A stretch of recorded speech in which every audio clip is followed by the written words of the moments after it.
lounging, son. Welcome back to the Comic Lounge. My name's Ryan, and today I'm going to be talking about one of my favorite books from 2020, and that's Wonder Woman Dead Earth by Daniel Warren Johnson. First off, Daniel Warren Johnson has become one of my favorite artists in comic books. One of my favorite creators. He also writes and illustrates. I first discovered his work from Extremity that he did at Image, a 2-volume series. Really fucking awesome. I won't talk about it because if you go into it like I did without knowing anything, I think it makes it that much better. And then also he did an awesome book called Murder Falcon at Image, which is absolutely phenomenal, and I highly recommend that as well. And then he also did a book where Donny Cates wrote. It's an early Donny Cates book, for all you Cates fans out there. Called Ghost Fleet, and that one is phenomenal as well. So when I found out that he was going to do a DC Black Label book, it was going to be Wonder Woman, dude, I was all in, and I had no idea what it was going to entail. All I knew is I saw the cover of Wonder Woman looking like a complete badass, and I'll tell you, this came out pre-pandemic, so I read the first 2 issues before the quarantine started in March, and I just now finished it because there was such a huge gap between 2 and 3 that I decided, you know what, I'll wait till the hardcover comes out, I'll read it all together, and I have to say, I'm glad I did it that way because it's just such a fun read to read from beginning to end. I couldn't put the book down, and I just wanted to share a little bit of my thoughts on it with you guys, kind of show you some of the dope art that's in here, because that's really what it's about. The story's cool, but the art is just absolute insanity. So let's crack this book open. Like I said, obviously, story and arts by Daniel Warren Johnson, Mike Spicer on color. Russ Wooten is the letter. This book, this is what I think Black Labels should be doing, right? Is doing completely different takes on characters, while also focusing on characters that we don't get to see as much. And I would say Wonder Woman is one of those characters. Even though she's considered part of the Trinity, we don't see a lot of Wonder Woman stories. Another Black Label book that I think is amazing is The Question book by Jeff Lemire, Dennis Cowan, and Bill Sienkiewicz. And then, of course, the newest Black Label book, The Other History of the DCU, which I've also done a video review of the first issue and highly recommend that as well. But I digress. We're here for Wonder Woman. Off the bat, we meet a young Diana with her mom, and and then it's quickly jumps. Diana's a little bit older. We see Steve Trevor landing, kind of reiterating who Diana is and what her purpose is. And then we see a cataclysmic event, and we are thrust into a future that is unlike any that we've seen in a DC book, right? Post-apocalyptic, we got crazy creatures. We don't even know who these group of humans are. Just know they're scavenging for supplies, and then they come across this Hydra, and as they're running, they run into a cave to escape it. One of the scavengers stabbing it, the sound, like just the lettering that we have, that pretty sure this lettering is, all the onomatopoeias are probably Daniel Warren Johnson, but the scavengers land in this cave, and what they land on, they crash, is this container, and and we don't know quite what's in it until we flip and we see Diana. No knowledge of how she's ended up here. And that's what I love about this. We're just thrust into the story with no knowledge of how the world got like this, why Diana's in this cryogenic chamber, and just throughout this book, this really gets to the heart, I think, of who Diana is and who Wonder Woman is as a character, set against this backdrop of an apocalypse and monster fighting and just all manner of, blood splatter. I mean, just look at this, just the visceralness of it. It's just such a fucking awesome story. We jump out and we realize we're in the Batcave. So Diana has been in this chamber, in the Batcave. Dope. I mean, like, I saw that and I was blown away. And then you flip and you see Batman, a pile of bones and Diana is, distraught. She doesn't understand what's going on, how the world got like this, and it's an absolute wasteland. And the double page spreads that Daniel Warren Johnson does, they're just they're breathtaking, they're beautiful, and I mean he really is such a great talent, and I can't wait to see, like more of his stuff. And this just like gets me excited, for all his upcoming projects that he'll have in the works. Diana gets the lowdown on, kind of what's going on with this earth, or what's going on with the world. She tells, these scavengers, I was a protector of this earth, and she doesn't have her powers. She can't fly. She's still strong, but not quite as strong as she was before. So, sitting, she's contemplating stuff, and she takes Bruce's utility belt and continues on, rips up one of her old costumes, grabs some armor off, and now she's Battle Woman Diana, and she tags along with these scavengers, and they end up turning on her. They take her to this douchebag leader of the group of people, last survivors. And little do they know, Diana's not going to be out for long. She grabs him by the neck and starts knocking shit over. But they quickly capture her, and they take her to jail to fight in the pits. Then we jump back, get a little bit more insight into who Diana was, and her mom telling her why she should never leave, and talking about how humans are just like the gods who abuse them, and they're selfish and untrustworthy, which is kind of leading up to what Diana will discover later. Spoilers for anybody that hasn't read it too. Probably don't want to continue. But like even as she's in jail, and they the girl says, it wasn't personal, it was about survival. She still just has love for humans. Talking about, like how when she first met Steve Trevor, it was because of him that she fell in love with people. And I think it's, like no matter what is done to her, she still has love for people. That takes us to the pits. And the fucking right here we got Cheetah. She's like mutated. Her arm's a fucking cheetah head, and she battles Diana. And as this battle's going on, the Hydra attack the city. But it's this battle between Cheetah and Wonder Woman it's just insane and bloody. And as that battle is taking place, the Hydra are attacking the humans. It's an absolute massacre taking place until Diana steps in, starts battling these monsters. I mean, just this entire book is full of these battles, full of awesome scenes. And now the people rally behind Diana because she has saved them from all the monsters and shit. And as the soldiers are about to attack Cheetah, she tells them don't do anything to her, and Cheetah's saying, you have no idea what they did to me. Diana tries to appeal to her and tells her to get her to stay, but Cheetah just breaks down, and just you can see the defeat in her, and can only imagine what happens to her. We end up learning what happens to her as the course of this series takes place. Diana is going to lead these people to Themyscira.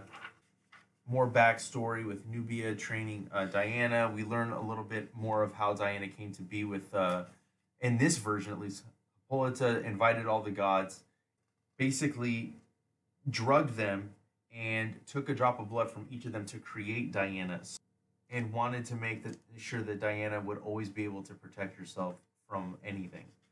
See Diana talking to Théoden, the former leader of the city, going like this too, going through Batman's utility belt, finding out all the cool little gadgets that he had.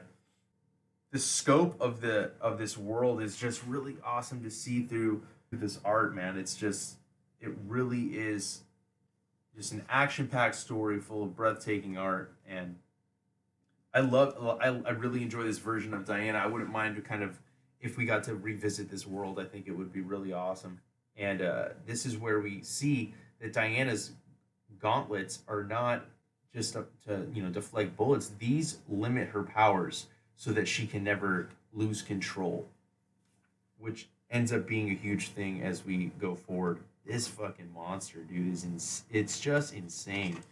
This is awesome too. We see Diana like steal this truck and steal this Jeep and then drive it up the hill, land right near the monster, pour gasoline down the monster's throat, and lights it on fire and it blows. I mean, dude, this is literally one of the most insane, not just Wonder Woman stories, but DC Comics stories that I think I've ever seen. You just don't see books by them that are like this. It's like it's a really a breath of fresh air to see DC kind of take chances on a story like this that is so far removed from anything they've done in the past. We see come to Themyscira. Themyscira is absolutely destroyed. This is where we're going to learn how the world became the way it did. Diana goes down into the catacombs, sees her mom, and her mom has been mutated. And we learn that it's the humans that bombed Themyscira with nuclear weapons, but it didn't kill the Amazons, it mutated them. So the Hydra that had been attacking the people are actually Amazons, and they're trying to exact revenge against the humans for doing what they did to them. And Diana can't believe what she's done, that she's been, killing her own people. Because of learning this stuff, she decides that she can't be with the humans anymore. She's got to leave. And Cheetah comes and she with the Pegasus comes and saves Diana, fighting Nubia because Diana's weak. As they fly away and go back to the people, as Diana had promised that she would come back and lead them to Themyscira, she says, "I can't go with you." That she's been killing her sisters, and she to protect the people who did this to them in the first place. And saying that, like, well, now we're gonna run out of food. What about second chances, like you said? And it's just really interesting to see a Diana who is all about hope, all about love, and now she's completely abandoning these people, saying that she should never have trusted them. And this leads me into one of the best issues of the series. This is her going to find Superman. And as you can see from this cover, the bones outside of the Fortress of Solitude, where are you? When we learn where Superman has been, I mean, it's insane to say the least. So we see, the Amazons, there's trying to be peace talks. Those don't go well. We see this massive battle between the Amazons. All manner of soldiers, I would imagine. It's not just the US. Seeing like what they did to Cheetah when they captured her, experimenting on her. You can see these like cheetahs that are hung up by chains. I knew humanity was scared, but I forgot how damaging that fear could be. And we go back to when she first met Steve Trevor, how he instantly went for his gun out of fear. Like that was his first go the violent route. Cheetah continues to explain, like what happened. And, she tells her, we need to find him. I need his advice. And knowing exactly what she's talking about, and obviously from the cover, she wants to go to Superman. This is Hippolyta talking with her people about how they turned us into monsters and they need to get revenge. She returns back to her people without Diana, and she had stolen Wonder Woman's lasso while on the island.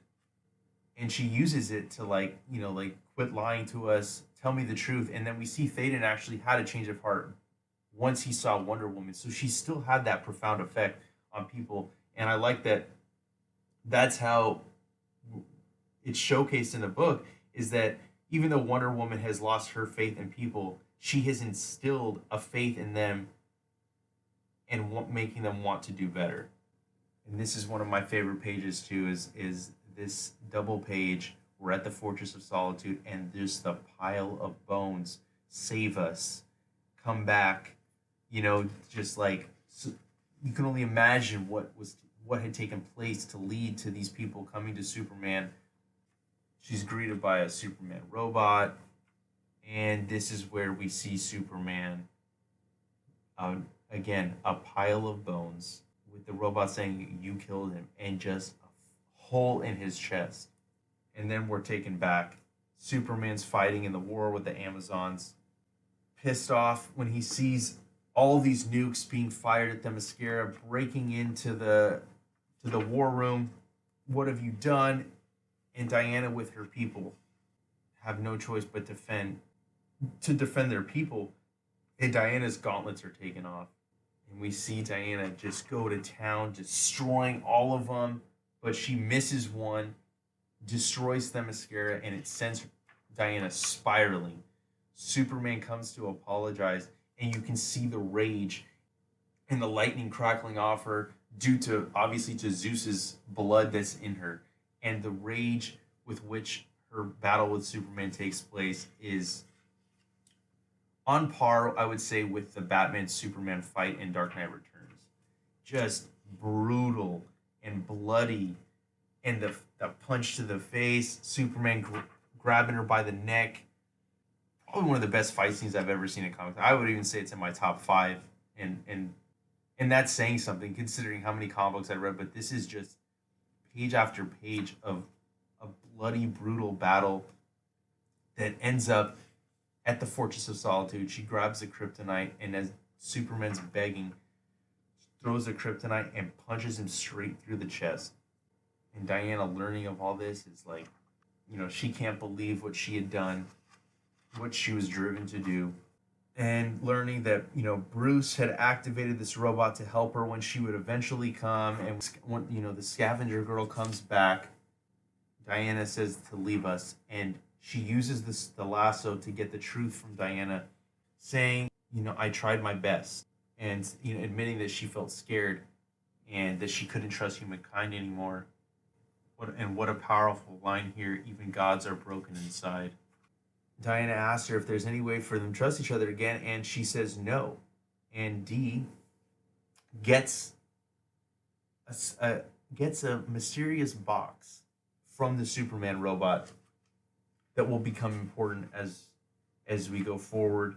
And they're led into the room of all the items that Superman has collected over the years, and they use that as they head off to fight in this battle. And this, again, dude, this whole issue is crazy. She rips out Superman's skull and spinal and puts it onto her lasso and makes a mace almost of his bones. It's insane. I mean, like, I don't even understand how he could even come up with this. It's absolutely crazy, because you would have to imagine Superman's bones are indestructible, and getting hit with that would absolutely pulverize you. Now we're in the final issue. Now we learn how Diana ended up with Bruce in his cave. Bruce creates this. He sacrifices himself, saying that radiation will make him useless in a few days, but he created this and said to give it to someone worthy, someone human. And he's going to take her somewhere she can heal. He creates this chamber, puts her in it, and this is where we see him pour the drink and sit in the same spot where he's found years later by Diana as nothing but a pile of bones. They're gathering up arms, the last survivors. Diana heads off, and Dee holds his box, contemplating what could be inside. And the Hydra make their final descent upon the survivors. I mean, I don't know how many times I can say insane, but let's just say this whole book is fucking insane. It's just like page after page, and like Diana with the bone smashing, just like action packed. You can definitely see like the manga influences with like the line work going, which is what I really love about Daniel Warren Johnson's art. And Diana doing this like hesitantly, like because she realizes she's killing her sisters as she's destroying these Hydra. And I love this part too, because right as Nubia is about to kill Cheetah, Thaden, who had captured Cheetah and was using her in the pits, sacrifices himself. Dee says, "We're good," and then Cheetah says, "This doesn't change anything for you." But just really cool to see that character kind of make a full circle. Like, he was an evil son of a bitch, but in the end, he sacrificed himself for something good. It seems like things aren't going their way, and Diana sees her mom and is about to attack when Nubia stops, grabs the Superman spinal cord mace out of Diana's hand, and Diana looks like she's about to die, but Dee remembers the box, and this is the chance to restore Wonder Woman. to her former glory with all her powers intact. And Dee decides this is probably the only way, and has to decide whether she's deserving of a second chance. And she stabs her with it. Diana's powers come fully back. Wonder Woman picks up that mace and goes straight at her mom and absolutely obliterates her and is at full strength, so nothing can come in her way. While she defeats her mom, she can't bring herself to kill her, and her mom does nothing but slinks away into the ocean. Disappointed and distraught at what the humans had turned her into, Diana's saying, "You'll always have me." Diana begins to dig the graves for all her fallen sisters, and what's really awesome to see is like that the other humans are helping her dig up these graves, even though they've been a source for a lot of deaths in their lives and their loved ones. And as we get to the end, Diana goes down into the catacombs again on Themyscira, and tells Barba that one day she's gonna find her and she's gonna heal her mom. And as Diana did promise, she brought them to Themyscira. Themyscira is beginning to grow again and turn green, and all the remaining survivors are there to heal, and now they have hope again. And we get one final conversation between Dee and Diana, and ends with her asking her to help her revive this dead Earth.